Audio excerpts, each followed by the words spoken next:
મા જીવંતિકામાંનું વ્રત. આ વ્રત શ્રાવણ માસના પહેલા શુક્રવારથી અથવા કોઈ પણ શુક્રવારથી થઈ શકે છે. વ્રત કરનારે દર શુક્રવારે જીવંતિકા દેવીના નામનો દીવો કરી ભક્તિ કરવી.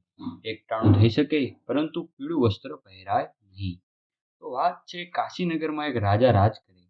તેની રાણી પણ શાણી અને સદ્ગુણી મળી હતી. તેથી તે પોતાને ભાગ્યશાળી માનતો હતો. બંને બધી વાતો સુખી પણ સંતાનનું દુઃખ હતું. તેથી રાત દિવસ તેઓ ચિંતા કરતા હતા. રાણીને એક દાસી હતી. તે સુયાણીનું કામ પણ જાણતી. તેને ભાળ મળી કે ગામમાં એક બ્રાહ્મણ ગર્ભવતી છે. તેને 3 માસ થયા છે. આ જાણ્યા પછી તે રાણી પાસે આવી અને રાણીને ઉદાસ બેઠેલી જોઈ કહેવા લાગી, રાણી, તમે ઉદાસ કેમ દેખાવ છો? રાણી બોલી, મારું દુઃખ તું જાણે છે. મને બતાવ કે મારું વાજ્યામેણું કેવી રીતે ટળે.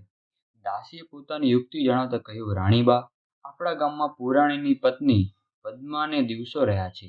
હાલમાં તેને 3જો મહિનો ચાલે છે. 6 મહિના બાદ તેને સૂવા વળાવશે.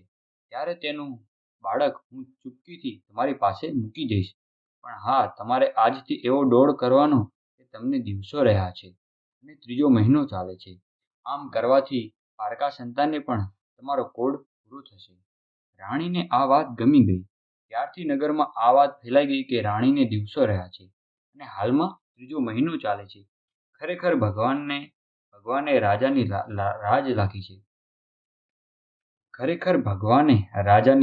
લાજ રાખી છે. 9 માસ પૂરો થતાં પુરાણીની પત્ની પુત્ર અવતર્યો. તેની સુવાવડ કરવા સુયાણી તરીકે પેલી દાસી જ આવેલી હતી. તેણે રાણીને કહ્યા મુજબ બ્રાહ્મણીને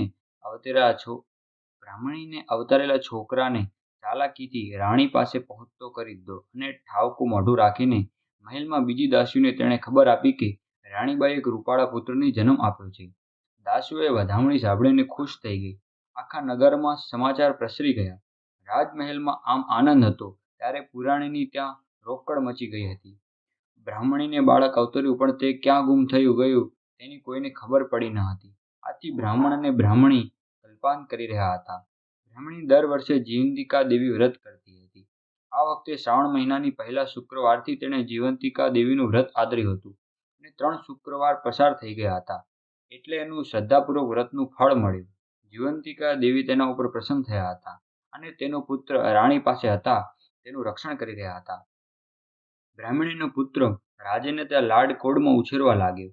દિવસે ને દિવસે કુંવર મોટો થતો ગયો. ભણીને તે હોશિયાર થયો ત્યારે રાજા એકાએક મૃત્યુ પામ્યો. હવે રાજગાદી ઉપર કુંવર બેઠો. તેને કુશળતાથી વહીવટ ચલાવીને પ્રજાનો પ્રેમ સંપાદન કરી લીધો. એક દિવસ કુંવર પિતાનું શ્રાદ્ધ કરવા જરૂરી સામગ્રી લઈ તીર્થધામ તરફ ચાલી નીકળ્યો. ચાલતા ચાલતા તે સંધ્યા ટાણે એક ગામમાં આવી પહોંચ્યો. ગામમાં એક વણિકની હવેલી હતી. ત્યાં કુંવર આવ્યો અને વણિક શેઠને કહ્યું, આ હવેલી આપની હોય તો મને રાતવાસો રહેવા દો. વણિકે કુંવરને આવકાર આપ્યો. તેને જમાડી સુવા માટે મુખ્ય દરવાજા આગળ ખાટલો ઢાળી આપ્યો અને તેના પર ગાદલું પાથરી દીધું. એટલે કુંવર આડે પડખે થયો પણ ચાલીને ખૂબ જ થાકી ગયો. તેથી તેની આંખો ઘેરાવા લાગી. આ કુંવર જ્યાં જાય ત્યાં તેનું રક્ષણ જીવંતિકા દેવી કરતા હતા. અહીં પણ કુંવર સૂતો તો તેવા જીવંતિકા દેવી એના રક્ષણ કાજે તેની સમીપ આવીને ઊભા રહ્યા. થોડીક વાર કોઈ રડવાનો અવાજ સાંભળી કુંવર જાગી ગયો.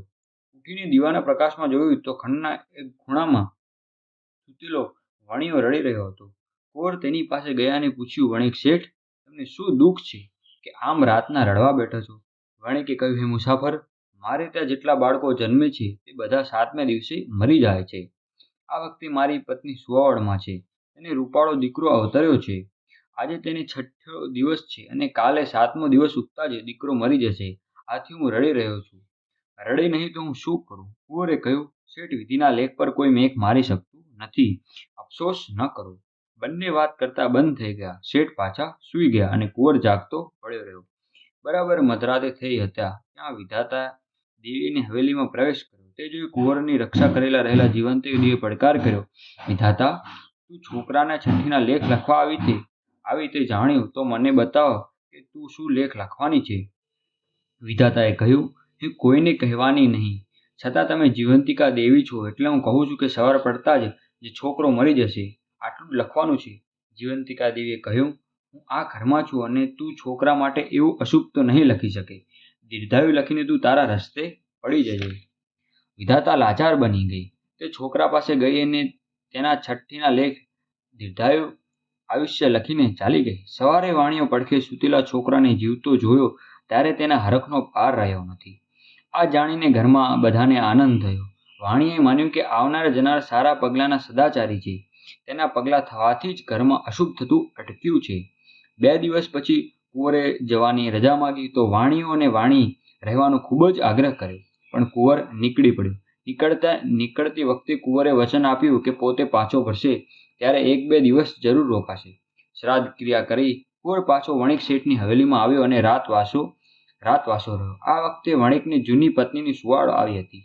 તેને પુત્ર અવતર્યો હતો અને આજ છઠ્ઠીનો દિવસ હતો. આજે પણ મધરાત થઈ એટલે જૂનીના છોકરાને છઠ્ઠીના લેખ લખવા વિધાતા દેવી પધાર્યા. ત્યાં તો જીવંતિકા દેવી પૂછ્યું, હે વિધાતા, આજે તો કંઈ સારા લેખ લખવાના છે ને? કહે તો ખરી, બાળક છઠ્ઠીના લેખ કેવા છે? વિધાતા દેવી કહે, સવારના તે મરી જશે. જીવંતિકા દેવીએ પહેલાની જેમ હઠ કરી કે એટલે વિધાતા દેવીએ છઠ્ઠીના લેખમાં દીર્ઘાયુષ લખી પાછા ફર્યા અને બોલ્યા, એક વાત પૂછવાની રહી ગઈ બહેન. પહેલા પણ તમે અહીં હાજર હતા અને આ વખતે પણ તમે હાજર છો. પધરામણીનું કારણ બતાવો. આ વખતે જ કુંવરની આંખો ઉઘડી ગઈ.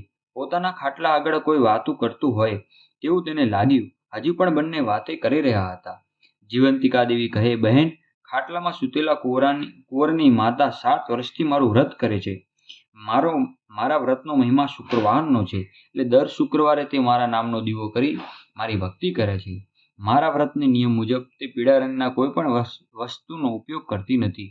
પીળા રંગનું અનાજ ખાતી નથી.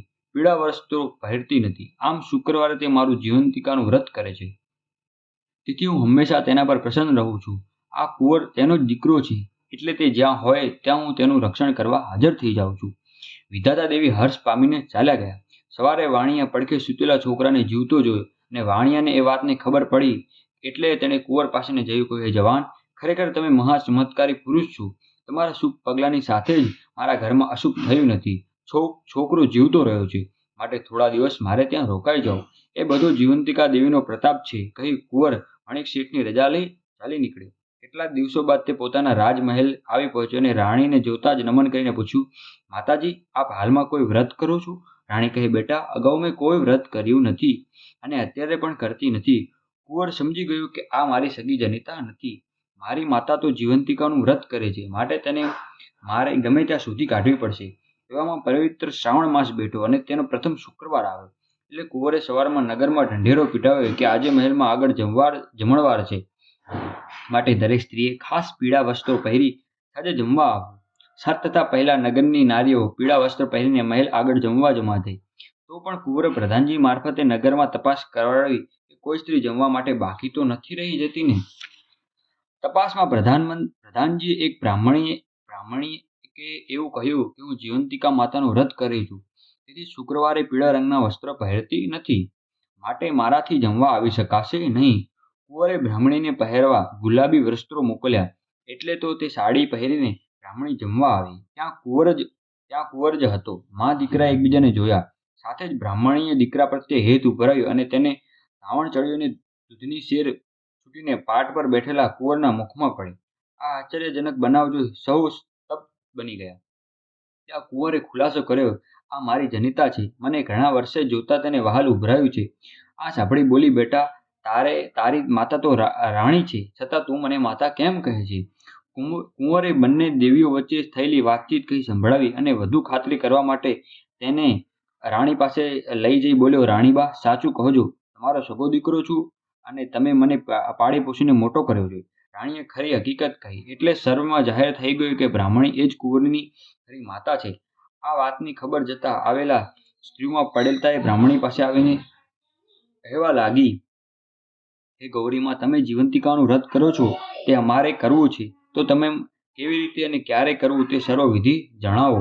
બ્રાહ્મણીએ કહ્યું, શ્રાવણ માસના પહેલા શુક્રવારથી આ વ્રતનો આરંભ કહેવાનો. જો પહેલા શુક્રવારે કોઈ આક્રમણ હોય તો બીજા શુક્રવારથી પણ વ્રત લેવાય છે. વ્રત કરનારની પીળી વસ્તુનો ઉપયોગ થાય નહીં. વ્રત કરનારે સવારે નાહીને જીવંતિકા માતાનું નામ લઈ 5 દિવેટો વાળો દીવો પ્રગટાવી માતાનું નમન કરવું. પછી હાથમાં ચોખા લઈ 4 દિશાઓમાં ઉછાળવા, જેથી પરગામમાં વસતા બાળકોનું જીવંતિકાઓનું રક્ષણ કરે છે. માતાના નૈવેદ્યમાં સાકરનો કંસાર કે શીરો ધરાવવાનો. એમાંથી વ્રત કરનારે એકટાણું જમવાનું અને બાકી વધે તે પ્રસાદમાં વહેંચી લેવું. 5, 7 કે 9 વર્ષ પૂરા કર્યા પછી આ વ્રતનું ઉજવણું કરવું. તેમાં સૌભાગ્યવતી સ્ત્રીઓ, કુમારિકાઓ અને બાળકોને જમાડવા અને તેમને ગુલાબી વસ્ત્રો આપી રાજી કરવા અને રવાના કરવા. બ્રાહ્મણીએ આમ વ્રતની વિધિ જણાવી વ્રતનો મહિમા સમજાવ્યો. આથી જમવા આવેલા સ્ત્રીઓએ શ્રાવણ માસમાં જીવંતિકા દેવીનું વ્રત કરનારનો સંકલ્પ કર્યો અને બધી સ્ત્રીઓ મહિમા ગાતી ગઈ પોતાના ઘરે ગઈ. હે જીવંતિકામાં, તમે જેવા બ્રાહ્મણીને ફળ્યા તેઓ સહુને ફળજો અને વ્રત કરનારની આ કથા વાંચનાર અને સાંભળનારને ઘરમાં સુખ શાંતિ સ્થાપજો. બોલો જીવંતિકા માત કી જય.